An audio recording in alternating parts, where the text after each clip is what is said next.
Hey everyone, it's Megan with Aeroflow Sleep. I'm joined with Dr. Carleara Weiss for another episode of Weiss Words in Season 3. And this month, May, is Mental Health Awareness Month. So we're going to be talking about why is sleep important for my mental health. Dr. Weiss, take it away. Hi everyone, Dr. Weiss here. So good to be with you again. So talking about sleep and mental health, we say that sleep and mental health has a bidirectional relationship. And that's because the better you sleep, the better your quality of life will be and the better mental health you're going to have. Sometimes having a sleep problem may be the first sign that you have a mental health problem that you didn't find out yet.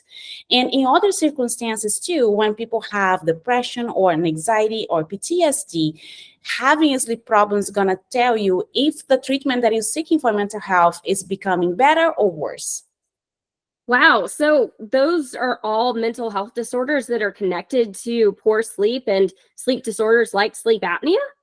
Yes. And then sometimes people have obstructive sleep apnea and start treating that with CPAP, and they notice that they sleep well. And also the anxiety goes down and the depression becomes better too. So treating sleep is definitely a good way to maintain good mental health.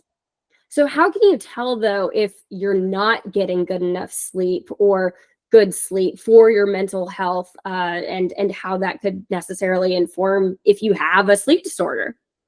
That's a great question because most of us will not notice when we're not sleeping well or think that only when we wake up in the middle of the night and cannot fall back to sleep, that is the only sign that we're not sleeping well. But actually, you should notice when we wake up in the morning, if you feel tired or if you feel that you have a dry mouth or sore throat. Those are signs that you may have obstructive sleep apnea, for example. And for some people that have other sleep disorders like insomnia, if you wake up tired or you feel difficult to concentrate or have mood swings, those can also be a sign of a sleep disorder. Okay, those are very specific symptoms, and I can see why they could easily be misdiagnosed. So what are some ways to improve your sleep habits if you don't necessarily get a diagnosis right away? Are there things that you can do to get quality sleep that, is pivotal to your good mental health ahead of CPAP therapy? So there's three things that we can do that anybody can do regardless of having another diagnosis of sleep disorder. And those three things are the basic steps to sleep better. The first one is to go to bed at the same time every night. And also the second thing is wake up at the same time every day. Those are very difficult things to do. It's very simple, but they are very difficult things to do. And then the third thing is that when you wake up in the morning, try to have as much bright light as possible. Mm-hmm. That helps the biological clock understand when it's day, when it's night, and then helps you stay more awake during the day and sleep better at night as well.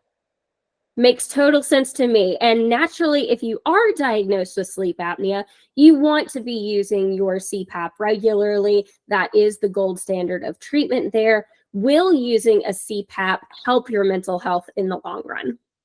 Yes, so there's very interesting research on that and showing that patients that have obstructive sleep apnea and have compliance with the CPAP, they sleep better. So, and then the depression and anxiety actually goes down for them in the long term. So it's an added benefit to using a CPAP. Perfect. You heard it from Dr. Weiss. You definitely want to treat your sleep disorders, your mental health, and look into any potential sleep apnea that you may have. And if you find out that you do and you need some CPAP supplies, just call Aeroflow. We'll get you set up. Until next time, we'll see you online. See you then.